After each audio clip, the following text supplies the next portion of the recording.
Shalom Bapak Ibu dan Saudara-saudara yang kekasih di dalam Tuhan Yesus Kristus. Kita bertemu lagi di dalam renungan firman Tuhan pada hari ini bersama saya, Guru Injil Atongai. Ya. Nah, saudara-saudaraku yang kasih dalam Tuhan, sebelum kita membaca dan merenungkan firman Tuhan, mari kita memohon pertolongan Tuhan, kita berdoa.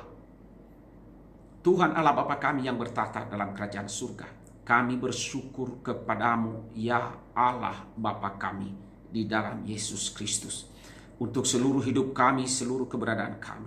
Terima kasih Tuhan. Inilah kami pada hari ini. Kami akan membaca dan merenungkan firman. Dan karena itu Tuhan, tolonglah kami agar kami kiranya oleh kemurahan hati-Mu melalui anak-Mu Yesus Kristus, ampunilah kami dan sucikanlah kami oleh darahnya yang kudus itu. Dan berkatilah kami, berikan kami kekuatan untuk dapat mendengarkan, membaca firman-Mu dan merenungkannya, serta mampu untuk menghidupi dan melakukannya. Di dalam nama Tuhan Yesus kami berdoa dan bersyukur. Amin. Bapak, Ibu, dan saudara-saudara yang kekasih di dalam Tuhan Yesus Kristus, firman Tuhan yang akan kita renungkan pada hari ini, saya ambil di dalam Roma pasalnya yang kelima, ayatnya yang pertama sampai dengan ayat yang ke-11. Firman Tuhan berbunyi demikian, hasil pembenaran. Sebab itu kita yang dibenarkan karena iman, kita hidup dalam damai sejahtera dengan Allah oleh karena Tuhan kita Yesus Kristus. Oleh Dia kita juga beroleh jalan masuk oleh iman kepada kasih karunia ini. Di dalam kasih karunia ini kita berdiri dan kita bermegah dalam pengharapan akan menerima kemuliaan Allah. Dan bukan hanya itu saja, kita malah bermegah juga dalam kesengsaraan kita, karena kita tahu bahwa kesengsaraan itu menimbulkan ketekunan, dan ketekunan menimbulkan tahan uji, dan tahan uji menimbulkan pengharapan, dan pengharapan tidak mengecewakan karena kasih Allah telah dicurahkan di dalam hati kita oleh Roh Kudus yang telah dikaruniakan kepada kita. Karena waktu kita masih lemah, Kristus telah mati untuk kita orang-orang durhaka pada waktu yang ditentukan oleh Allah. Sebab tidak mudah seorang mau mati untuk orang yang benar, tetapi mungkin untuk orang yang baik ada orang yang berani mati. Akan tetapi Allah menunjukkan kasih-Nya kepada kita oleh karena Kristus telah mati untuk kita ketika kita masih berdosa. Lebih-lebih karena kita sekarang telah dibenarkan oleh darah-Nya, kita pasti akan diselamatkan dari murka Allah. Sebab jikalau kita ketika masih seteru diperdamaikan dengan Allah oleh kematian anak-Nya, lebih-lebih kita yang sekarang telah diperdamaikan pasti diselamatkan oleh hidup-Nya.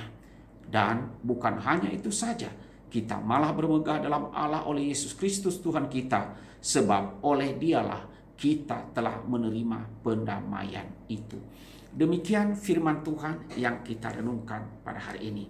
Nah, saudara-saudaraku yang kekasih di dalam Tuhan Yesus Kristus, saya memberikan judul renungan pada hari ini adalah makna kematian Yesus Kristus di dalam karya penebusan.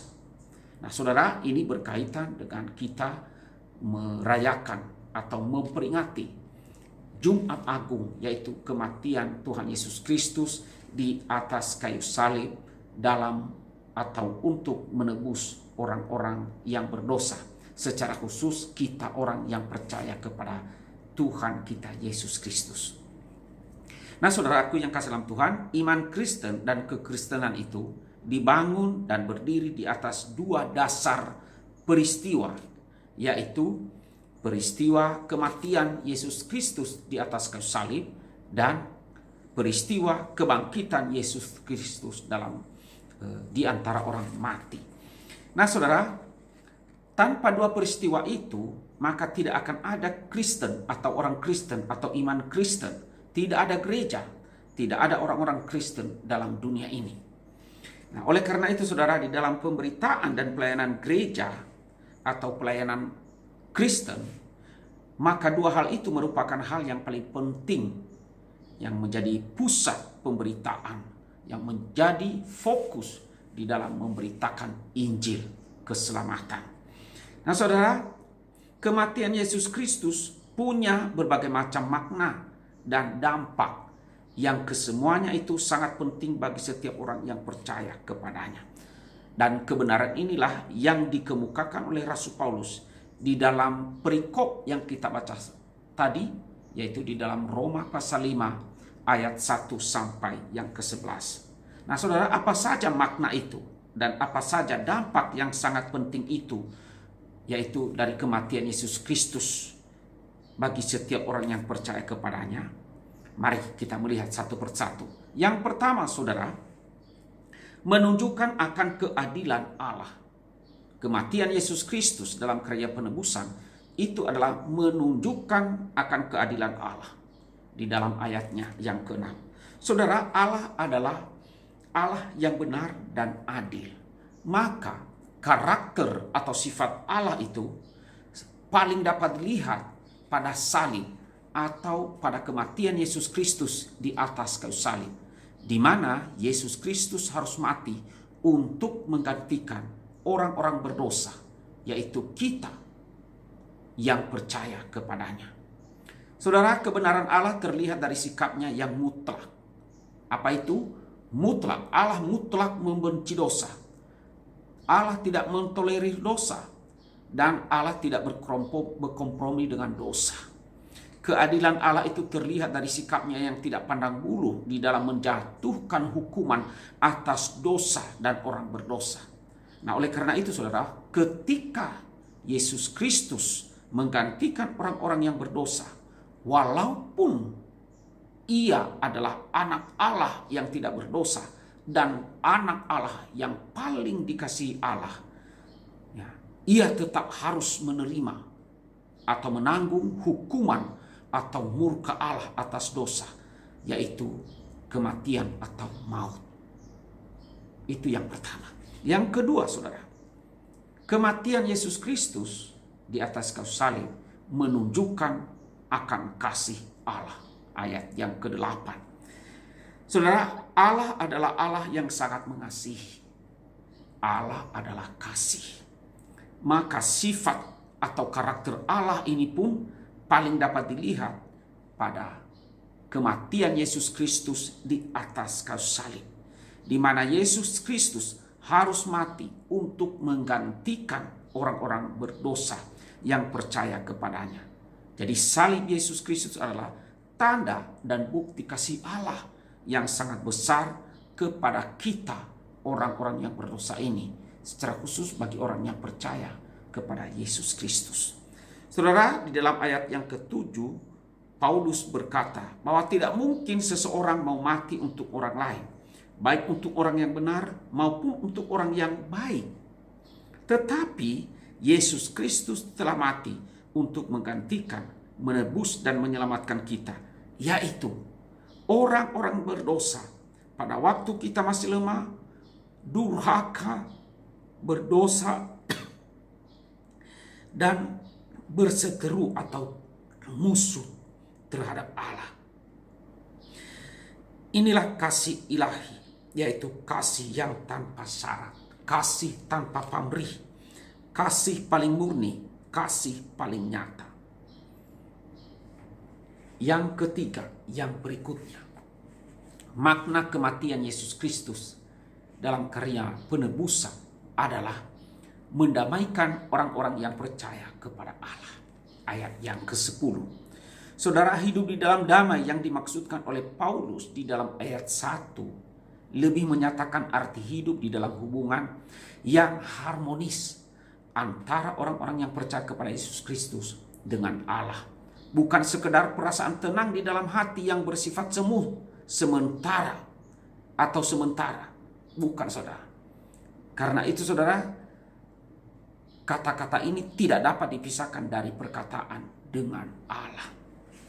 Kedamaian atau damai yang sejati di dalam hati manusia hanya akan dimiliki jika manusia sudah mendapatkan atau memiliki jaminan keselamatan dari Allah. Di dalam ayat yang 10. Jaminan keselamatan yang pasti akan dimiliki jika manusia sudah diperdamaikan dengan Allah. Ya, diperdamaikan dengan Allah, yaitu adanya pemulihan hubungan orang-orang yang percaya kepada Yesus dengan Allah Bapa. Inilah yang telah dikerjakan oleh Yesus Kristus melalui kematiannya di atas salib. Yang keempat, makna yang keempat adalah membenarkan orang-orang yang percaya kepada Yesus Kristus. Jadi kematian Yesus Kristus,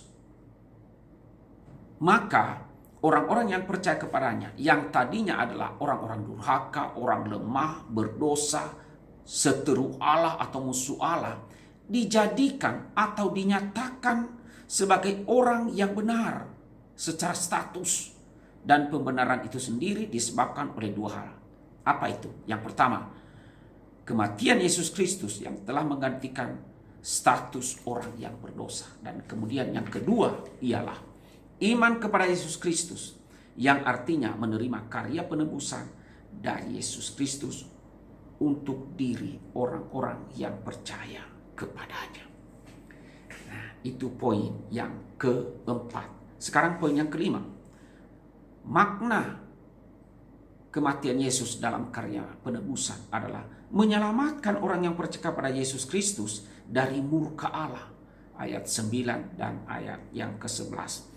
Ini adalah keselamatan di dalam arti yang negatif, yaitu menghindar atau meluputkan atau menyelamatkan dari malapetaka atau bahaya. Jadi saudara, keselamatan yang dimaksudkan oleh Paulus di dalam ayat yang ke-9 kelihatannya menunjuk pada keselamatan yang bersifat eskatologis, yaitu keselamatan dari murka Allah di dalam arti yang nyata dan sepenuh-penuhnya. Jadi keselamatan bagi orang-orang yang percaya kepada Yesus Kristus yang bersifat eskatologis itu pasti akan terjadi karena peristiwa masa lampau yang telah terjadi, yaitu karena kematian Yesus Kristus yang telah menanggung seluruh curahan murka Allah atas dosa di dalam dirinya. Sehingga saudara, dengan jalan demikian ia telah meredakan murka Allah atas orang-orang yang percaya kepadanya. Dan poin yang keenam, makna kematian Yesus Kristus dalam karya penebusan adalah membuka jalan masuk kepada kasih karunia dan kemuliaan Allah. Ayat 2. Ini adalah keselamatan di dalam arti yang positif, yaitu membawa kepada tempat dan keadaan yang baik dan aman.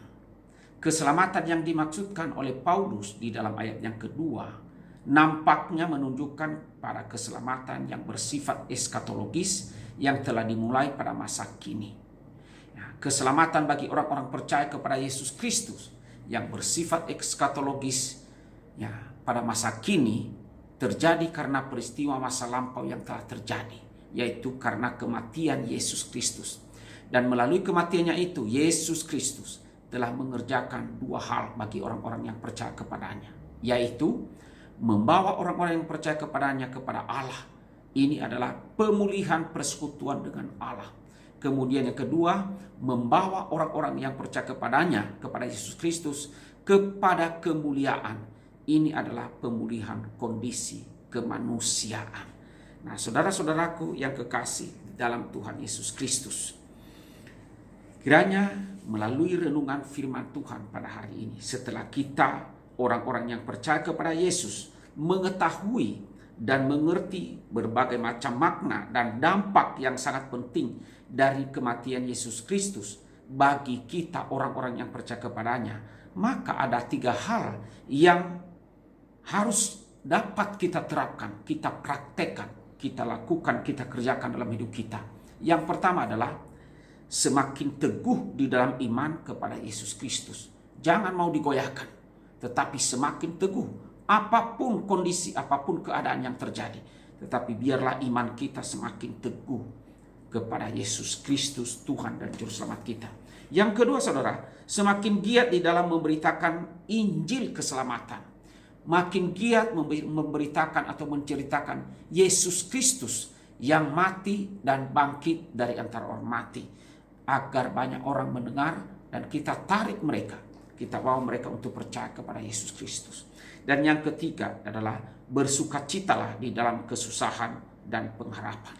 Artinya saudara, walaupun banyak kesulitan dan kesusahan dalam dunia ini, bersukacitalah karena kita punya Tuhan, punya juru selamat, dan kita punya pengharapan. Kiranya Tuhan menolong kita dan iman kita semakin bertumbuh dan kita semakin mengasihi Allah dan terus menceritakan kebaikan, kasih Allah, keselamatan Allah di dalam Yesus Kristus. Dan marilah kita tetap teguh berdiri dan tetap bersukacita oleh karena kita punya pengharapan. Mari kita berdoa. Tuhan Allah Bapa kami yang bertahta dalam kerajaan surga, kami bersyukur kepadamu ya Tuhan. Pada hari ini kembali kami boleh merenungkan makna penderitaan kematian Yesus di atas kayu salib dalam karya penebusan bagi kami orang-orang yang berdosa. Dan biarlah apa yang telah kami renungkan pada hari ini, Tuhan berkatilah itu di dalam hati kami, dalam hidup kami. Dan Tuhan tolong kami untuk hidup bagi Tuhan, untuk setia dan mengasihi Tuhan. Berkatilah seluruh jemaat pada hari ini ya Tuhan. Dan berkatilah firman-Mu supaya firman-Mu dapat kami hidupi, dapat kami praktekkan, kami mampu setia hingga akhir zaman. Terima kasih Bapa. Dalam nama Tuhan Yesus kami berdoa dan bersyukur. Amin.